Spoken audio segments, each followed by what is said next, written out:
friend who's all, hey, there's a phone call for you.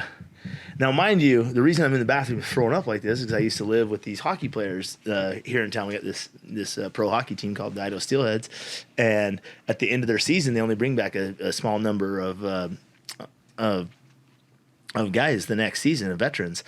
And so they kind of have this, big 2 week hoorah. So I go on the 2 week hoorah, having the time of our life. One of the guys we live with, he got called up to the next level because the playoffs were still going. And he comes back at the end of the hoorah. And he's like, I want a hoorah. And I was like, you know what? I'm going to do this for you. I'm going to take one for the team. I'm going to go on a two week hoorah for you. So I went on literally 30 fucking days of nonstop drinking, smashing ass, fucking not sleeping, having the time of my fucking life, trying to hold down a fucking job and fucking barely hold my life together. No training whatsoever. Not even thinking about a fight, right? Not even thinking about a fight. Fast forward to me throwing up in the bathroom. I get this phone handed to me, and it's this guy named Taylor Irving. He's fucking promoter here in town for the local fights. And he's like, hey, I got this perfect fight for you. I'm like, that sounds great, if I could talk about this later. No, he's really insistent. He wouldn't tell me about it right now. He's like, he's a real tall guy, lanky, striker, kickboxer. And I'm built like a fucking tuna can, I'm a 4x4, and I'm a wrestler. I like to take it to the ground. So that means something in the fight game, and the early stages of your career is still pretty one-sided. But so he sells me on like, oh, this sounds like a good opponent for me, like easy W, right? Easy dubs. Yeah, wins the fight. He's like, fights tonight. I'm all tonight, like tonight. And he's like, yeah, I had somebody drop out. Somebody didn't show up for the fight. I need you, Clay. I'm like, no, there's no fucking way. There's no way, dude. I've been drinking for 30 days straight. I have not slept in fucking like at least 72 hours that I can remember. That was outside of drug and alcohol-induced coma, And so he's like, no, this is good. This is a good opportunity for you. It's a guaranteed win. It's a tall, skinny striker. You're gonna take him down, be easy win. I'll give you $200. That point in my career, $200 for a fight. Goddamn, I hit the big time, right? I hit the big time, and so at the end of work, I go home. There's the steelhead that I've been partying with the last 2 weeks. His name is Brian Randall. He kind of reminded me of Woody off of Cheers. It's a pretty old reference, but anyway, he's kind of a goofball, And I tell him about the fight, and he's all, "Hey, can I be your corner man?" Well, yeah, you done much corner man, and obviously, no, this will be my first time. And you know what? It doesn't even matter because this dude's a striker. I'm a fucking badass fucking wrestler, grappler. I'm gonna end his ass quick. Sure, you can be my corner man. So we go to the fight. We show up to the fight. No formal weigh-ins whatsoever. There's no fucking, I've got a pair of shorts, not even a jockey strap in my fucking possession. Got a pair of shorts. Didn't have time to fucking do. I went and got a mouth guard, but I didn't boil it. Just went and put it in my mouth. Didn't like the feel of that. So I got nothing, right? And there's nobody checking. So I go to the front door and they're like, all right, hey, all kickboxing matches, report back there to have your hands taped. And I was like, oh, I'm a ground guy, it wasn't like common practice to like tape up people. Like, you could kind of like say what you wanted done, Right. Like you could wear shoes in some fights back then. You could it was bare knuckle sometimes. It was really weird, on the local scenes there were some real fucking weird fights. But so I I was like, no, I'm here for MMA match. Like I don't want my hands taped up. And they're like, no, we have you down here for a kickboxing match. And I was like, what? Kickboxing match? Whoa. And this is like early in my MMA career where I had very limited, I had done some boxing, but kickboxing, that's a whole other game. There's a couple of the weapons flying at your way. And they're long and they're fucking strong. Bound to get the friction on. But anyway, so I'm arguing for a second and I'm like, well, where's my opponent, right?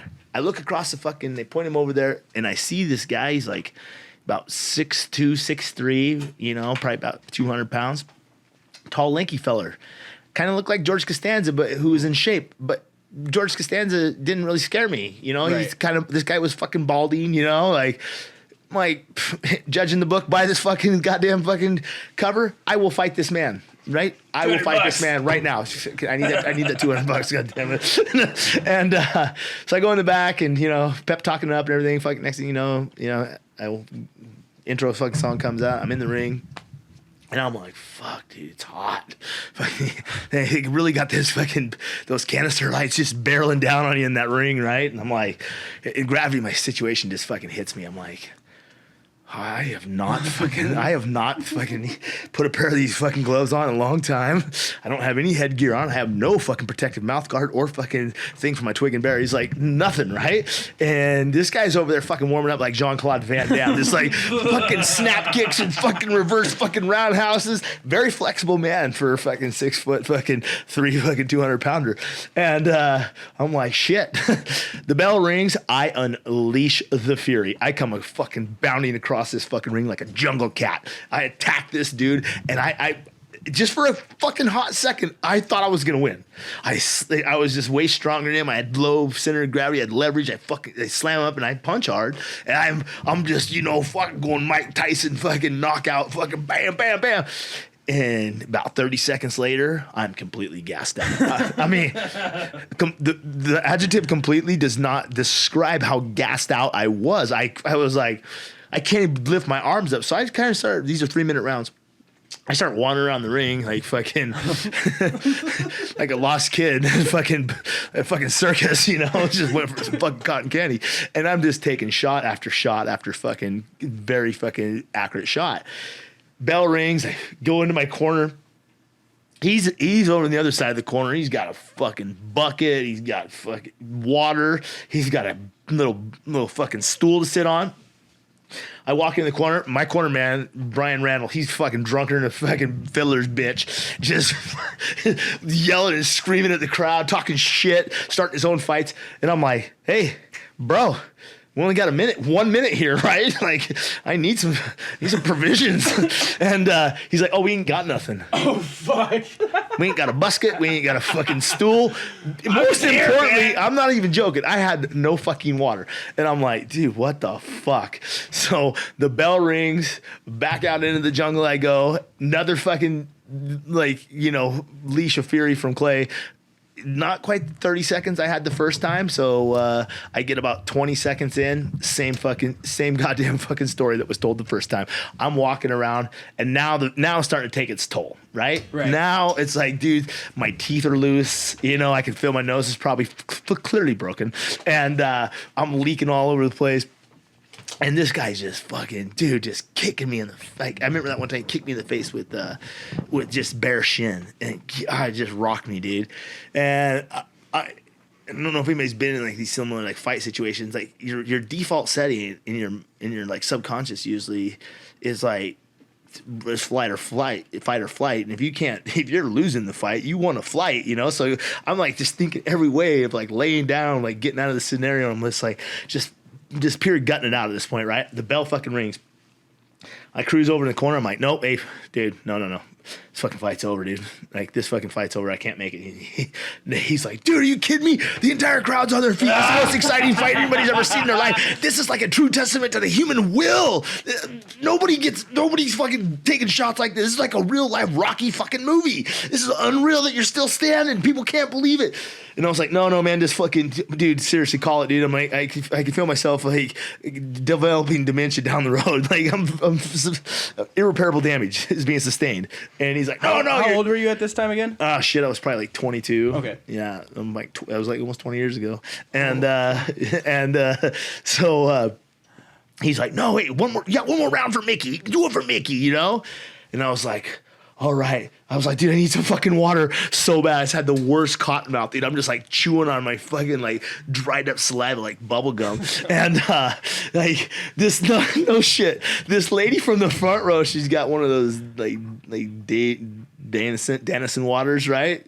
The blue bottle. I still remember this bottle, just like, oh, I love you, It's fucking Dasani? Dasani. It was a Dasani water bottle. Dasani. Yeah, God, yeah, it's so cheap. I don't even ever buy it. I'm a Fuji guy, but I was like, dude, I need some water. And this lady, she heard me, and she was like front row, like right behind my guy, and she fucking gives him the water. She's like, here, give him the water bottle.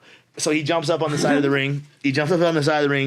and I was breathing so fucking hard. Like I couldn't even swallow the water. Like I'm breathing in air, so I can't swallow the water then. And then the exhale, like just fucking Yellowstone fucking geyser, just it's coming out of my mouth. I can't even, I'm like, I want the water, I just can't get it down. I'm so fucking exhausted. So then here comes the ref, you know, like 10 seconds. Oh, God damn it. Get this water cleaned up, right?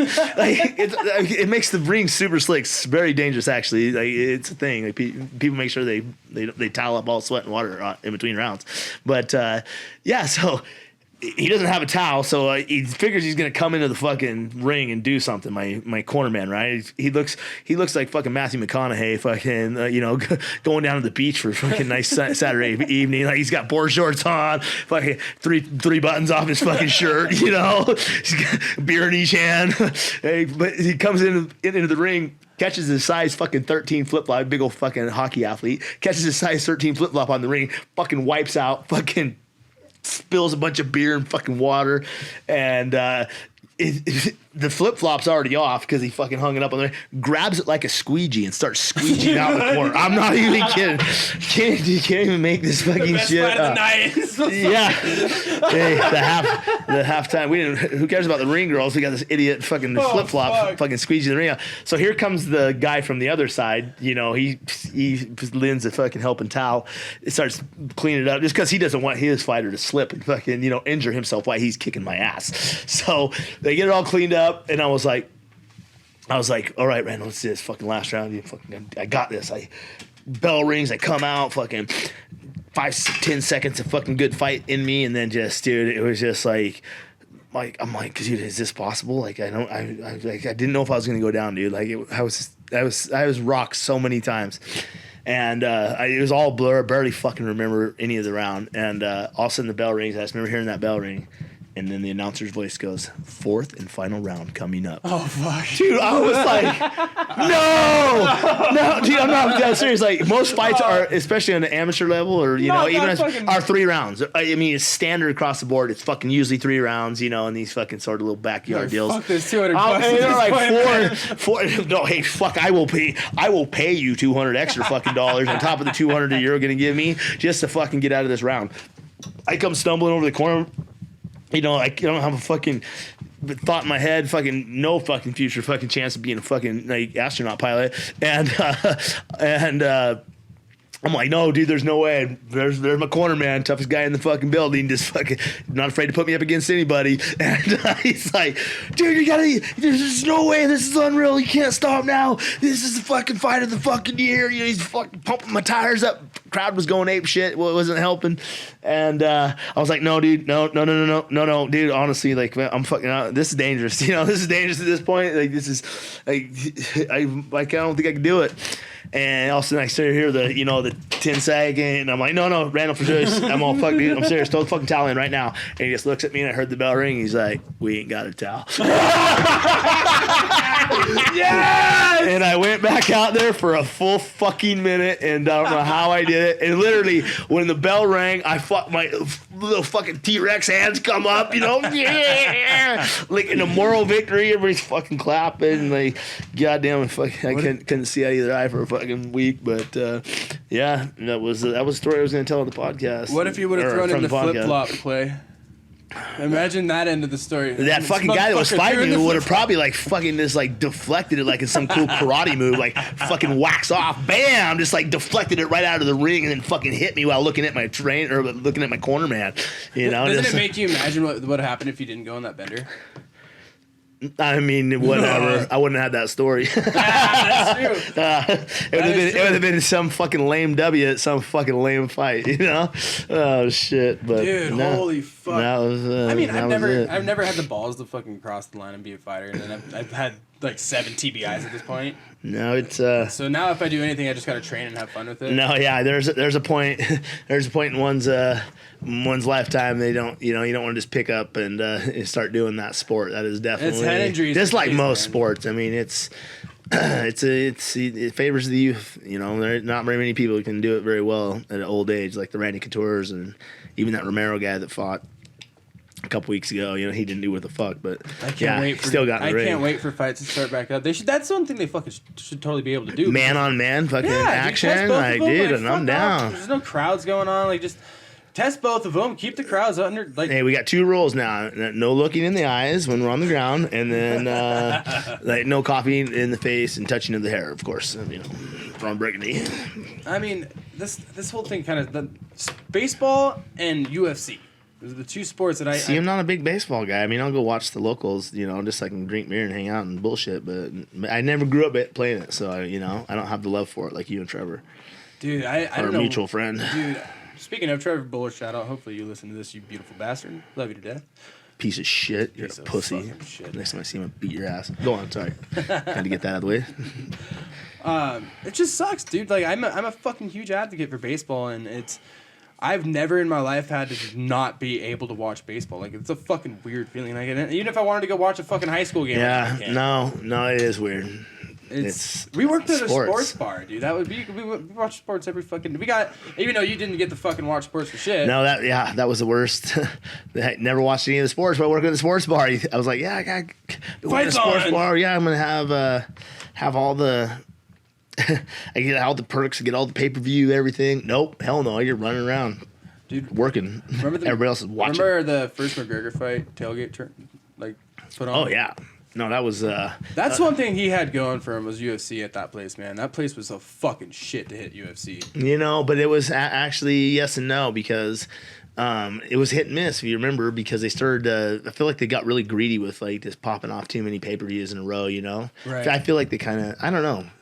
I'm more interested now, I guess, but I could tell like for the big name draws, we'd get the good crowds, and then like the average, you know, it wasn't consistent. And now the sport, there's so many good athletes now that you don't have like the one-off champion, or you have the one-off champions. You don't have like the long reigning ones like the Anderson Silvas, the George St. Pierre's, the Randy Couture's. You know, like guys that like, you know, Chuck Liddell's, like they were champions for a long time. Everybody's so fucking good now. It can be like won or lost. Like Abid, he's like one of the only guys that, you know, just can fucking handle it for a long time like that. He set records doing it. It's pretty amazing. Dude, that fucking sport, it has to come back.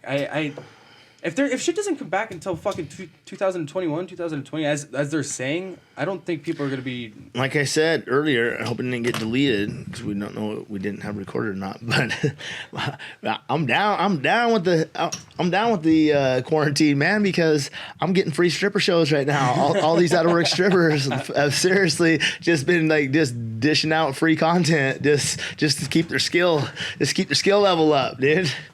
It's awesome.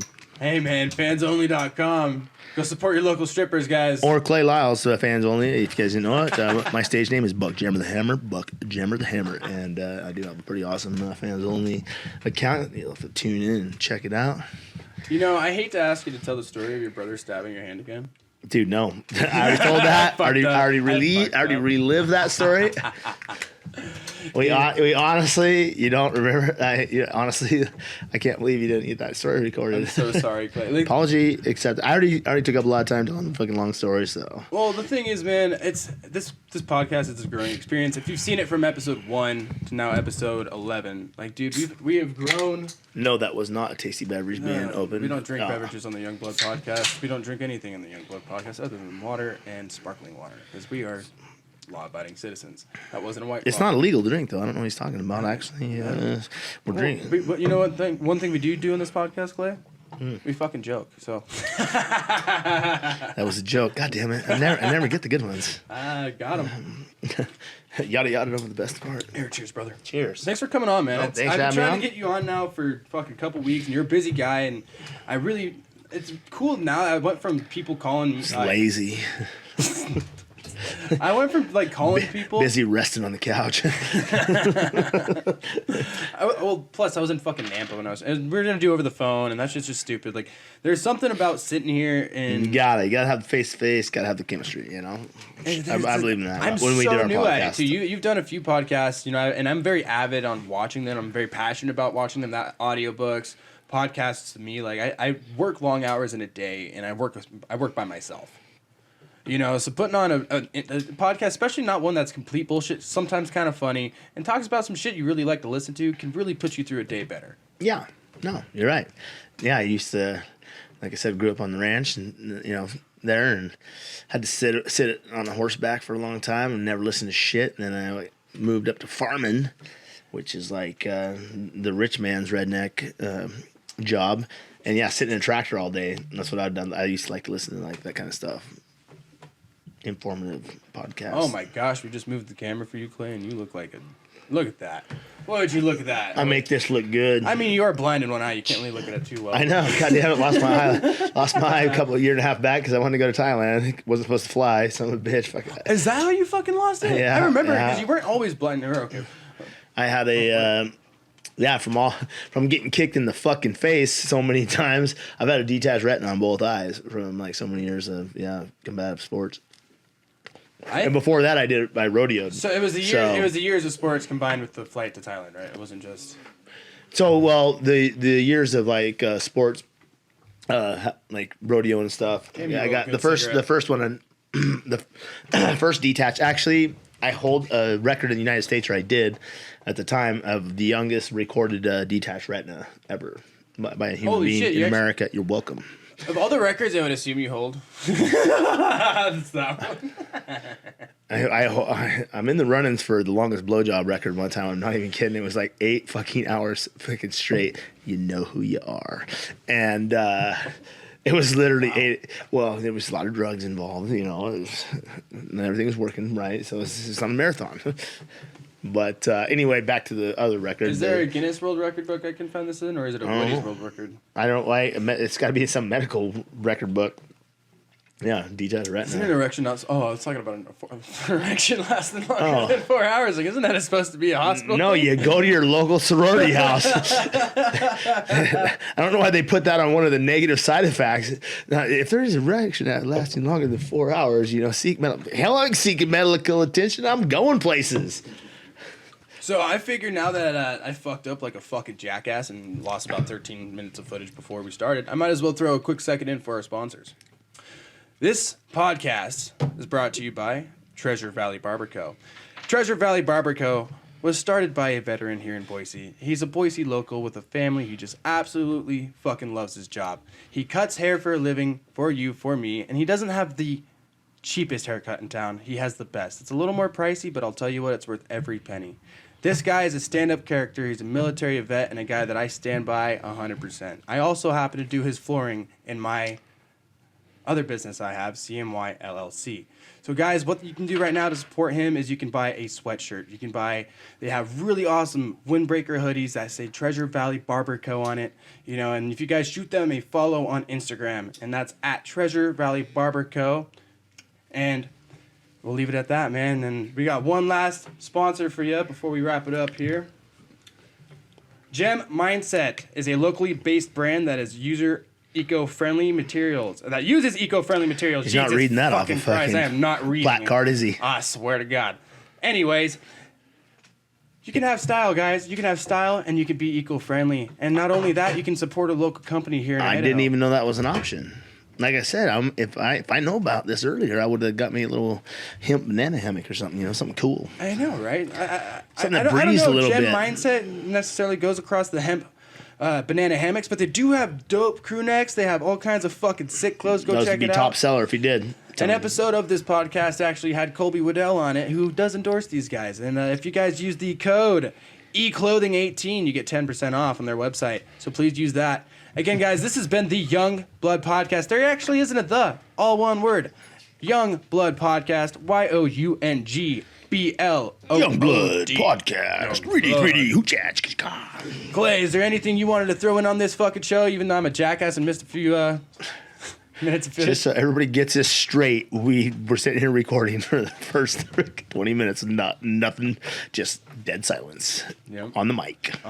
But, you know, we got some practice rounds in. We did. I'll be on again. I'll definitely do it again. This is it's going to keep getting better and better for you. I have good feelings about that, brother. Thank you, man. It's been a life-changing experience to me, and if anybody who's made it through the episode and hears this, it's just I appreciate you guys for checking in. I appreciate you guys for listening.